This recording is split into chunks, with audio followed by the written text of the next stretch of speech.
So I'm going to show you 3 different steps, and these 3 steps all fit together, just like we've got folks coming from all different directions, and when we put these voices together, it creates something that's bigger than any one of us.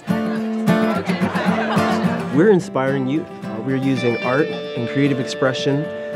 We're using physical engagement, cross-community engagement to inspire them to become the stronger leaders than they already are. It's to build relationships. The overall process is one where we are constantly building and deepening relationships so that we can have deeper and more meaningful conversations across difference. Nice.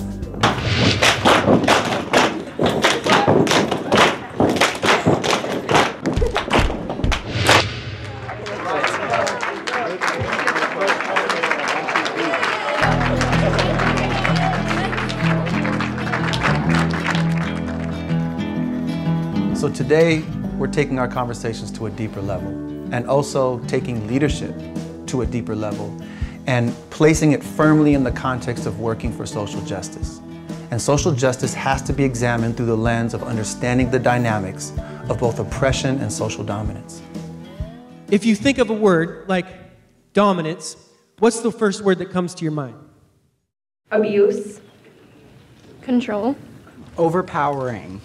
The dominance to justice word association activity is a way for us to begin to explore the 2 core concepts of the larger process, being social justice and social dominance. We are using an inquiry-based approach that invites the students to really connect with it in the way that they've experienced it in their life and in their school communities. Above others. Authority. Corruption. The first dynamic of dominance is the luxury of ignorance. The luxury of ignorance is being unaware of injustice or being unaware of oppression because you're just not affected by it. So my example for this is myself driving down the highway.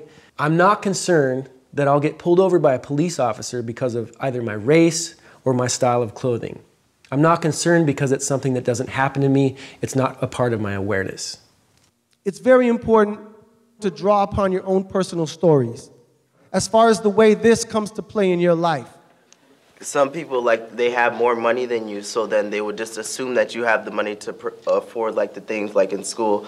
But then there's, like, the poor African-American kid that doesn't really have the money to afford that, so then he's excluded from the party with all the other people who can't afford it. Racism and sexuality and just like all those things are huge at our school, but gay people, we're just deleted. We're just not there. Like, well, they'll say, like, yeah, that's fine, just don't do it around us, but then we're just gone again. So the next one is the assumption of rightness. So the assumption of rightness is the belief that one person or one group's truth is the truth. This mostly comes up in, like, religion.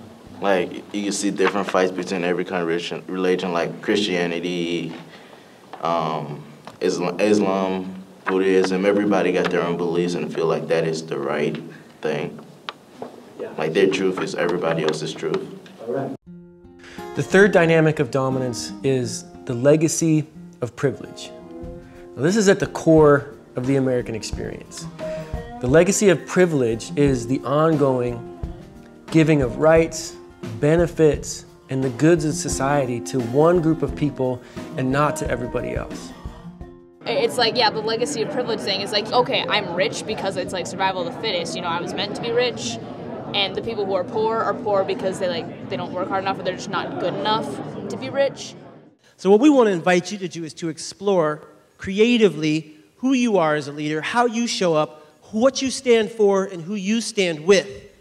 I stand for 2 cultures, one more dominant than the other. I stand for the passion and spirit of Mexicans. I stand for the freedom of being middle class. I stand with the youth as they fight with me to get through high school. I stand with the people of color as we try to fit in our white schools.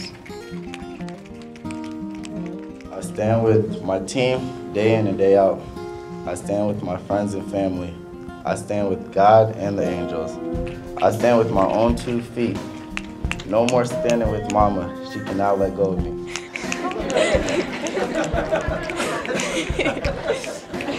I stand for truth, knowing that it's not always kind, but it's better than delusions. I stand for the determination it takes to find truth. I stand with confidence confidence that I have no idea what I'm doing, but I'll make it work because I stand with teamwork.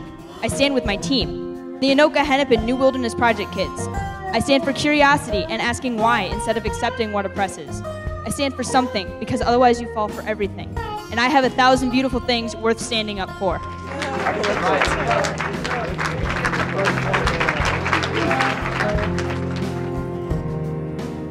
One new thing today was the disparities between social classes, whether it's based on somebody's religious background or their ethnic background or overall just social class, that the disparity is a lot larger than I had imagined. And it's something that I've actually now made a new goal to help change. Today, when I learned about social justice, I never really knew the definition of that word, but today they gave us a definition that really I feel like will stick with me for a lifetime. It was like the good of many rather than the greed of a few, and that really stuck to me. And like they gave us like statistics on like the disparity between the poverty and the rich, and how like the 20-to-1 ratio of how there's 5 cents to every white man's dollar. That really touched me, and I felt like the change will need to start with me and my children and how I raise them, you know? Let me be patient, let me be kind, make me unselfish without being blind. Though I may suffer,